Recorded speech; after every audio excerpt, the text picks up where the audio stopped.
Okay, so we all have that image, don't we? The lone creative genius struck by inspiration, in a flash of brilliance. Right. Yeah.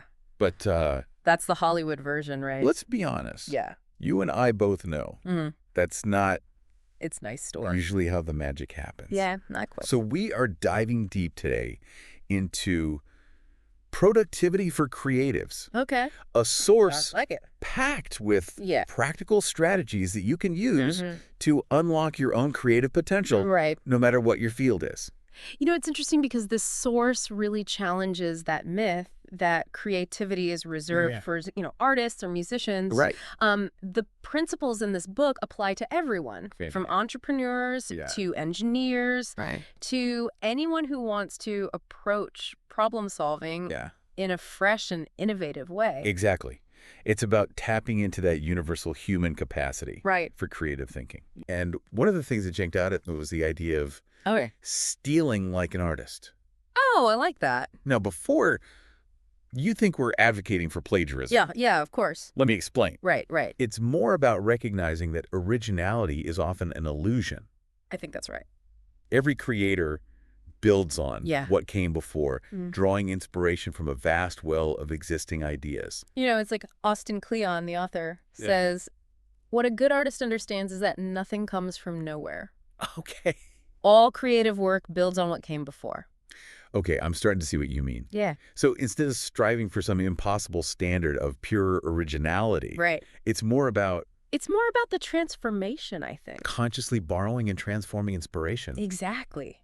Think about the evolution of a popular song. Yeah. It might start with a simple melody, a chord progression, a lyrical hook. Yeah. Then another artist comes along, samples it, reworks it, adds their own flavor, and creates something entirely new. Yeah. It's about taking those existing building blocks and assembling them in a way that reflects your unique perspective. That makes so much sense. Yeah. So how can we apply this idea Okay, good question. of stealing like an artist in a practical way? It's about being a sponge, absorbing inspiration from everywhere, books, movies, nature, conversations, even your own past experiences. I see. But then the real work begins the process of filtering those influences through your own creative lens. I see. It's not just about imitation. Right. It's about transformation. Yeah.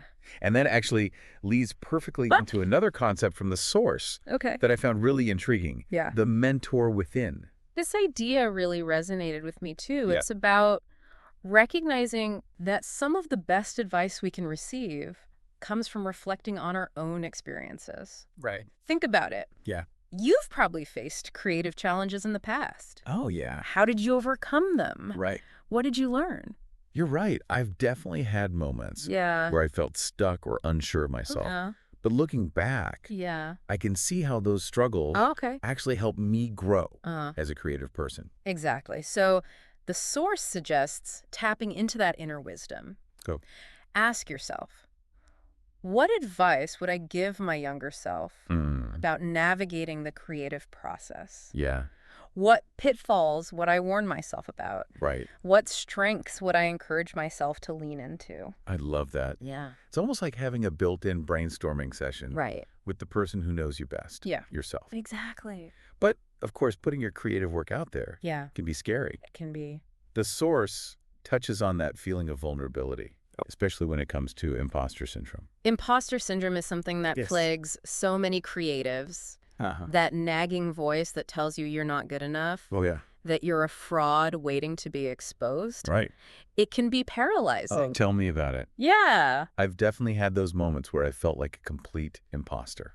But the source offers some really practical advice for combating those feelings. Yeah. One thing it emphasizes is focusing on the process of learning and growth. Okay. Rather than just the outcome. You mean like not getting too hung up on the finished product, but enjoying the journey of creation itself. Exactly. It's about embracing the messiness, the experimentation, the inevitable stumbles along the way, because that's where the real learning happens. That's such a good point. Yeah.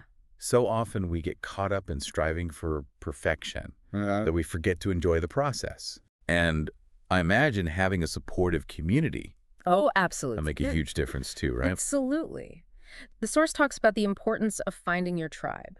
Okay. A group of like-minded people who understand the creative journey, who can offer encouragement, feedback, and a safe space to share your work. That makes so much sense. Yeah. It's like having a cheerleading squad and a team of constructive critics all rolled into one. That's it. But, there's another dilemma that many creatives struggle with. Yeah. The pressure to monetize their passions. Right. Should we turn our hobbies into hustles?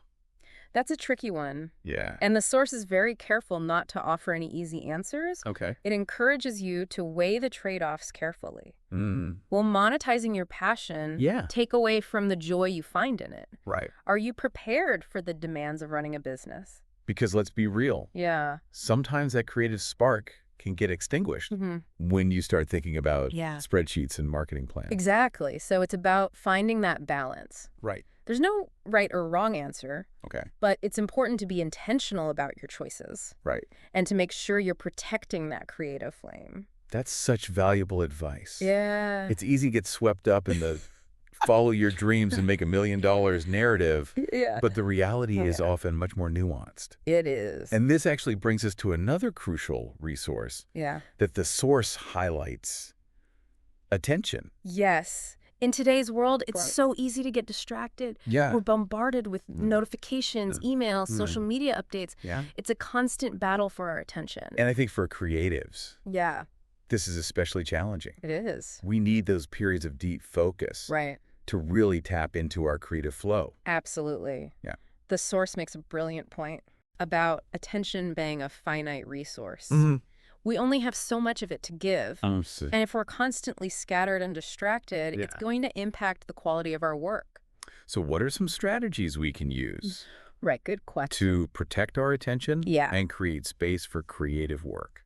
The source suggests a few really practical things. Okay. First, prioritize your tasks ruthlessly. Okay. What are the most important things you need to accomplish? Right.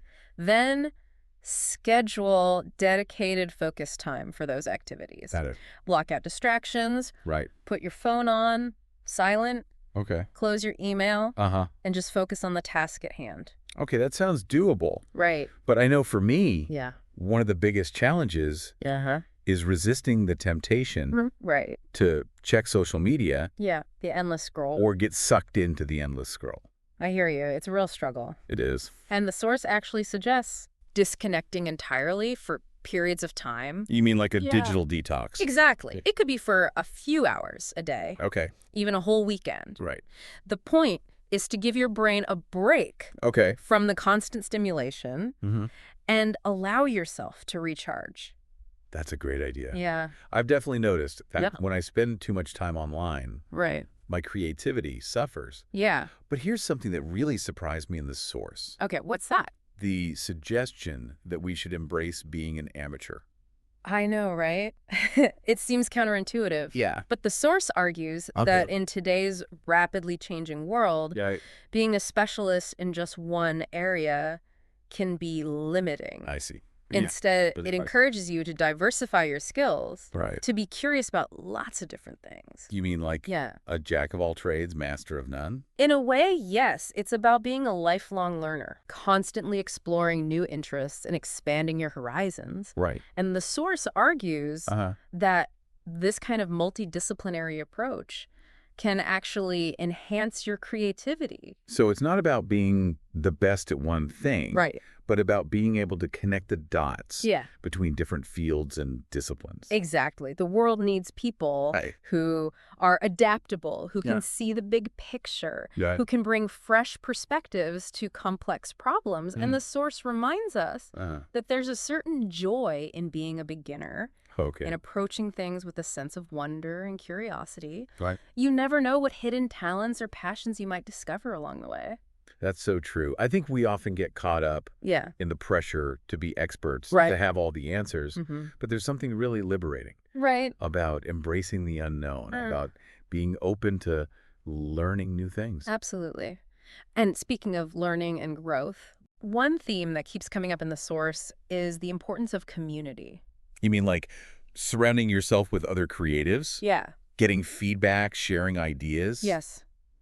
While individual talent is important, the source really emphasizes the power of collaboration and connection. Okay. It encourages you to seek out communities, both online and offline, where you can connect with like-minded people, share your work, and learn from others. That's so powerful. It's like having a support system and a sounding board all in one. Right. And in a way, even listening to this deep dive is a form of connecting and learning, wouldn't you say? Absolutely. We're all in this together, Yeah. exploring these ideas, sharing insights, and hopefully sparking some creative inspiration along the way. Exactly. It's like a virtual brainstorming session. Right. A collective exploration of these creative principles. It's a reminder that creativity is a shared experience, a collaborative endeavor that thrives on connection and community. Well said. Thanks. This deep dive has been absolutely packed with wisdom and inspiration. I feel like I have a whole new set of tools and perspectives to bring to my own creative work. Me too. And I hope our listeners are feeling equally inspired. Before we wrap up, I want to circle back to something the source emphasized repeatedly. Right. The importance of taking action. Oh, yeah. It's not enough to just absorb information. Right. We have to actually apply it to our lives. Absolutely. Knowledge without action is like a seed that's never planted. Right. It has the potential for growth, but it needs the right conditions to flourish. So as we end this deep dive, I want to leave our listeners with a challenge. Right. Think back to all the amazing insights we've discussed today. Yeah. What's one small step you can take right now to bring more creativity into your life? It could be anything. Start that project you've been putting off. Experiment with a new technique. Reach out to a fellow creative for collaboration. Or simply carve out some dedicated time for creative exploration. Exactly. Remember, even the smallest step can have a ripple effect. It can. And as the source reminds us, the creative journey is full of ups and downs. Right. But with persistence, resilience, and a supportive community, you can achieve anything you set your mind to. Thank you for joining us on this deep dive into productivity for creatives. I agree. We hope you found it as insightful and inspiring as we have. And remember, keep creating, keep learning, and keep sharing your unique gifts with the world. Absolutely. Until next time. You know, on that note about community, the source goes a step further and highlights the value of mentorship. It's not just about peers, but learning from those who are further along the path. I see. Think about any field. You always see those master-apprentice relationships. Oh, absolutely. It's like that saying, if you want to go fast, go alone. But if you want to go far, go together. Right. And it works both ways, right? Yeah. The source also encourages us to share what we've learned to help others coming up. Exactly. There's a real emphasis on giving back to that creative community, whether it's through teaching, mentoring, or just being open about your process online. It creates this wonderful cycle. It makes me think about how much more accessible information is now. In the past, you might have had to be an apprentice for years just to learn the basics. Exactly. But now, so much is shared freely. Which I think makes the whole creative landscape more vibrant. I couldn't agree more. It really democratizes creativity, which is something the source celebrates. It captures that exciting energy of anyone with a passion. Being able to connect, learn, and contribute. Okay, I have to bring up another part of the source that really stuck with me. The idea of shaking things up. It almost felt like a warning against getting too comfortable or complacent. What did you think of that section? Oh, it's so crucial.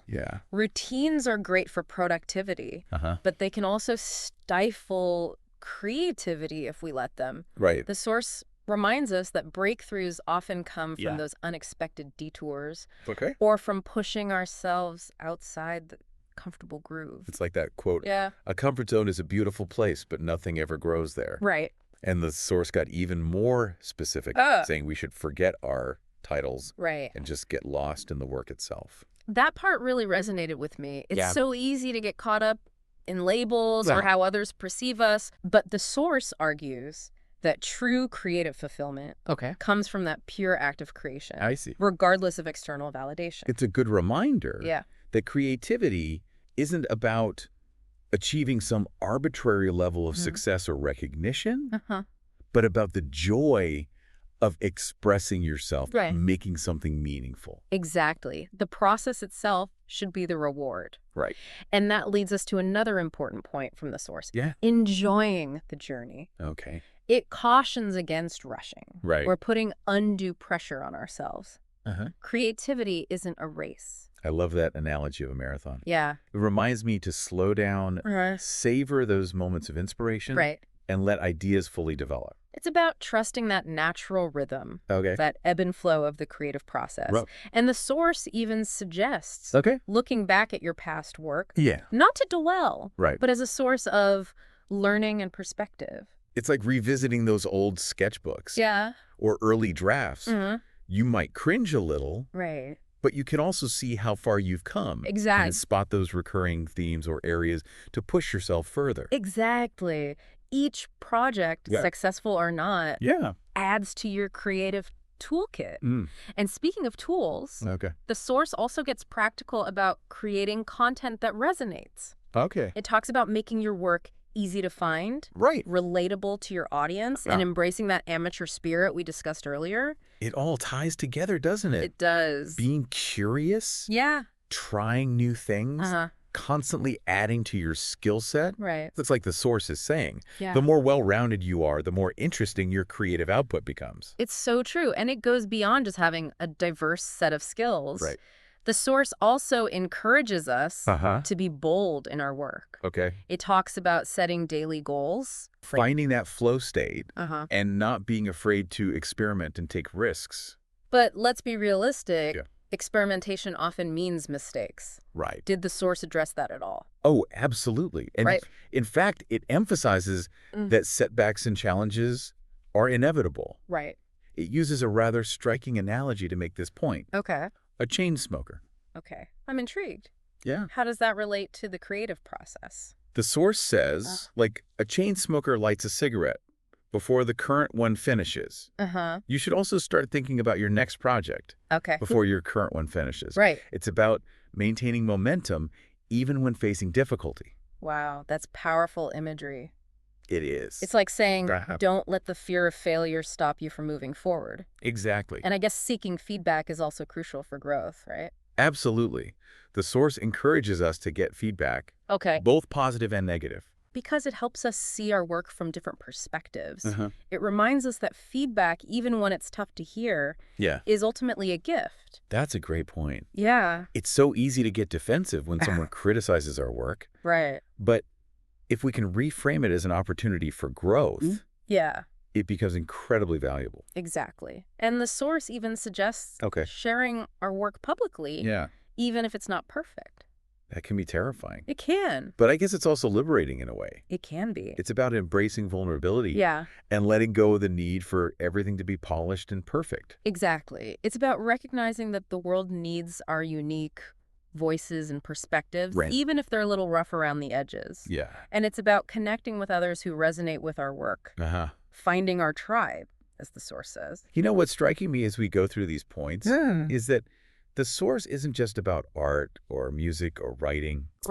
It's really about a creative mindset, a way of approaching the world with curiosity and imagination. It's like viewing every challenge as an opportunity to come up with a unique solution, to think outside the box, and maybe even surprise yourself in the process.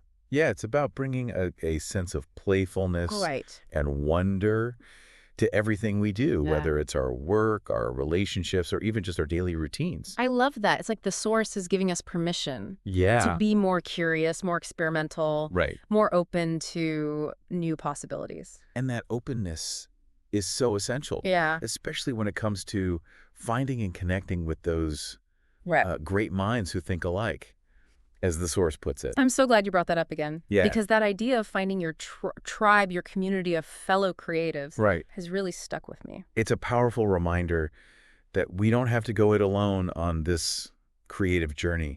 And in today's hyper-connected world, it's easier than ever to find those like-minded souls. Whether it's online forums, social media groups, or even just attending local workshops or events. There are so many ways to connect with people who share our passions. And even something as simple as listening to a deep dive like this Right. can be a form of connection, right? We're all here learning from each other, right, sharing insights, and hopefully sparking some new ideas. It's like a virtual brainstorming session. Yeah. A collective exploration of these creative principles. It's a reminder that creativity is a shared experience, a collaborative endeavor that thrives on connection and community. Well said. Thank you. This deep dive has been absolutely packed with wisdom and inspiration. Yeah, me too. I feel like I have a whole new set of tools and perspectives to bring to my own creative work. Me too.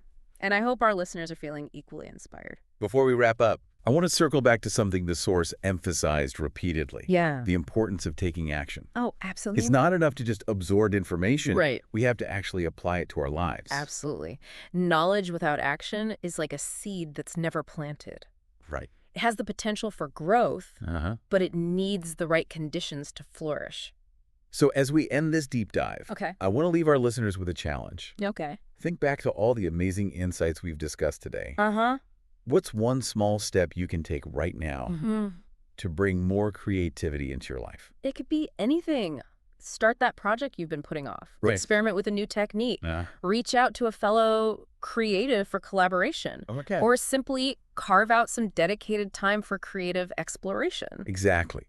Remember, even the smallest step can have a ripple effect. It can. And as the source reminds us, the creative journey is full of ups and downs. Right. But with persistence, resilience, and supportive community. Right. You can achieve anything you set your mind to. Thank you for joining us on this deep dive into productivity for creatives. Absolutely. We hope you found it as insightful and inspiring as we have. And remember, keep creating, keep learning. Keep learning. And keep sharing your unique gifts with the world. Until next time.